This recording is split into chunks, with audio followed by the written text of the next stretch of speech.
Entonces, resumiendo, los hematomas epidural, subdural y hemorragia subaracnoidea por resonancia magnética, tenemos que no hay mucha diferencia en cuanto a intensidad de señal se refiere en los estadios, tanto en T1 como en T2. Me refiero al hematoma epidural y también al subdural.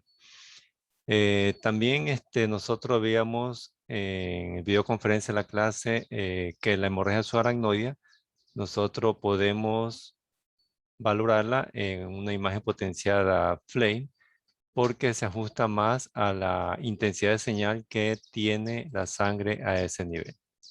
Entonces, vamos a ver la diapositiva y vamos a resumir brevemente lo que hemos nosotros observado en el video conferencia de la clase del tema. A ver, alguien está en la sala de espera. Ya. Si es que hay alguna inquietud, pueden habilitar el micrófono, ¿ya? Para poder realizar la pregunta. Entonces, hemos visto estos hematomas en videoconferencia de la clase. Y aquí la diferencia solo es en la columna de T1, pero en el estadio tardío, que en el hematoma parenquimatoso lo veíamos hiperintenso puro, es decir, totalmente blanco. Aquí lo vemos un gris claro, o sea, ligeramente hiperintenso. Es decir, que no hay mucha diferencia. Pero, digamos, tiene su característica propia estos hematomas porque recuerden que el subdural es en forma de semiluna y el epidural es en forma biconvexa. Entonces veíamos nosotros esta imagen potenciada en T2, donde vemos los dos hematomas subdurales, es decir, aquellas imágenes en forma de semiluna. Y comentábamos que lo vamos a encasillar como hematomas subdurales en estadio crónico, ¿ya? Entonces vamos descartando el hiperagudo, o sea, ¿por qué no es hiperagudo? O sea, no puede ser hiperagudo. Por lógica clínica no puede ser hiperagudo, pero doctor, si se ve hiperintenso y esto es T2 y este 2, hiperintenso es el hiperagudo. Correcto, puede ser hiperagudo, pero por lógica clínica no puede ser hiperagudo. ¿Por qué lógica clínica? Por el tiempo del hematoma. ¿Ya? ¿El hiperagudo en qué tiempo se da? A partir del trauma, pregunto. Las primeras 24 horas. Correcto, Aria, las primeras 24 horas. Y entonces, ¿qué tiene que ver eso con que no puede ser hiperagudo? Porque cuando el paciente ingresa al área de emergencia con un trauma craneoencefálico, ustedes le van a solicitar es una tomografía, no una resonancia como se ve aquí. Entonces, van a solicitar ustedes una tomografía. Entonces, por lógica clínica, no puede ser un hematoma hiperagudo, en estadio hiperagudo. Ya entonces lo descartamos. He puesto crónico, ¿por qué? Porque, bueno, también puede ser el suagudo tardío, el que señala la respuesta como suagudo tardío también puede ser, porque miren que es hiperintenso. Pero el término más fácil en cuanto a nombre de estadio es el crónico. ¿Por qué? Porque de pronto usted dice, no, es subagudo, pero ¿será temprano o será tardío? ¿Ya? Entonces como que va a haber un poquito de confusión, salvo que hayan estudiado bastantes veces, entonces ahí sí se le puede digamos, familiarizar lo hipointenso, que es su agudo temprano, y lo hiperintenso, que es su agudo tardío, ¿ya? También hay que recordar que estas imágenes hiperintensas no son espacios subaracnoides como lo vemos acá. ¿Por qué? Porque tienen forma de semiluna. Acá, en los espacios subaracnoides normales, no tienen forma de semiluna. Estas hiperintensidades de señal se meten en los surcos y fisuras cerebrales. Por lo tanto, no corresponden a hematomas surales, lo que se encuentra acá. Entonces, lo aquí sí, ¿por qué? Porque tiene forma de semiluna. ¿Ya? Y teníamos esta imagen de aquí, que es un plano coronal, y veíamos dos hematomas sudurales. ¿Ya? Y lo encasillábamos en el lado derecho. ¿En qué estadio? Si recuerdan. Subagudo tardío. Correcto, subagudo tardío. Y el del lado izquierdo en el subagudo temprano. ¿Ya?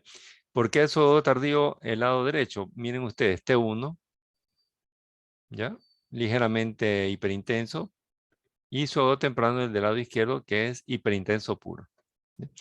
De pronto al inicio nosotros podemos confundirnos y decimos, ah, no, pero esto es hiperintenso, parece T2, ¿no? Porque a veces nos sorprenden las imágenes hiperintensas hacia la parte periférica y comenzamos a jugar con T2. Pero recuerden que esto es T1, ¿no? T1 por el LCR. ¿Ya? A veces nos confundimos y decimos, ah, es T2. ¿Ya? Y acá aparenta al inicio ser 4 hematomas sudurales, pero en realidad son 2. ¿Por qué aparenta al inicio 4? Porque tenemos 2 imágenes potenciadas, pero en realidad son 2. Uno en el lado derecho y uno en el lado izquierdo. ¿Ya? En el videoconferencia de la clase ya vimos nosotros la descripción y la localización. ¿Ya? Estamos analizando los puntos más relevantes. Entonces mencionamos que es ISO ligeramente hipointenso en T1 e hipointenso en T2. ¿Ya? Entonces, ¿en qué estadio lo encasillamos el del lado derecho? ISO, hipo, agudo, correcto, en el agudo. Y nos vamos al del lado izquierdo. Es hipo en T1. El único estadio que tiene una hipointensidad de señal en T1 es el crónico. Por lo tanto, crónico. ¿Ya? Ahí lo tenemos. Y nos vamos al hematoma epidural que tiene las mismas características en señal de intensidad, pero la forma es totalmente diferente como ya lo hemos trabajado en tomografía. Entonces vemos ahí una imagen biconvexa que desplaza la línea interhemisférica hacia lo contrario y provoca semicolapso de ventrículo lateral izquierdo. Entonces lo vamos a encasillar. ¿En qué estadio? Hiperintenso. Subagudo temprano. Correcto, correcto. Su agudo temprano, justo aquí. ¿Ya? Pero de pronto, el que me dice su agudo tardío, podemos encasillarlo también aquí. ¿Ya? Aunque se ve más hiperintenso, ¿no? ¿Sí? Y recuerden que esto es T1. Y la hemorragia subaracnoidea, nosotros vamos a valorarlo aquí en la imagen potenciada FLAY. ¿Por qué? Porque la hemorragia subaracnoidea se ve hiperintensa, es decir, blanca. ¿Y qué tiene que ver con FLAY? Porque los espacios subaracnoides en FLAY son hipointensos. Entonces va a haber un contraste de la señal de intensidad. Si el LSR del espacio subaracnoideo en FLAY es hipointenso y la hemorragia es hiperintensa, entonces se va a notar mediante la observación. En cambio, en T2 no. ¿Por qué no? Porque la sangre es hiperintensa y el espacio subaracnoideo también es hiperintenso. Entonces no vamos a discernir dónde está la hemorragia subaracnoidea. Bueno, en T1 a veces se puede ver un poquito, a veces no, pero es mejor valorarlo en FLAY. Entonces ahí tenemos nosotros la hemorragia subaracnoidea y la misma descripción que en tomografía. Se observa contenido hiperintenso en los espacios subaracnoideos corticales de la región parietal del lado izquierdo. ¿Ya? Parietal del lado izquierdo. ¿Cómo es normalmente el espacio subaracnoideo? Lo recordamos acá. Pero doctor, si aquí no vemos los ventrículos laterales para orientarnos si el líquido cefalorraquídeo es hipointenso, pero tenemos los surcos cerebrales que son hipointensos. FLAY, sustancia gris, gris clara, sustancia blanca, gris oscura. Entonces decimos que es FLAY. ¿Ya? Y ahí tenemos otra hemorragia subaracnoidea, ¿en dónde? En la cisura del silvio del lado derecho. ¿Cómo es normalmente? Así, hipointenso. Lo hiperintenso es la sangre en el espacio subaracnoideo de la cisura del silvio. Pero ¿por qué se ve esta imagen ramificada hipointensa? Esta imagen corresponde a un segmento más lateral de la arteria cerebral media del lado derecho. O algunos le llaman con señal de vacío de flujo.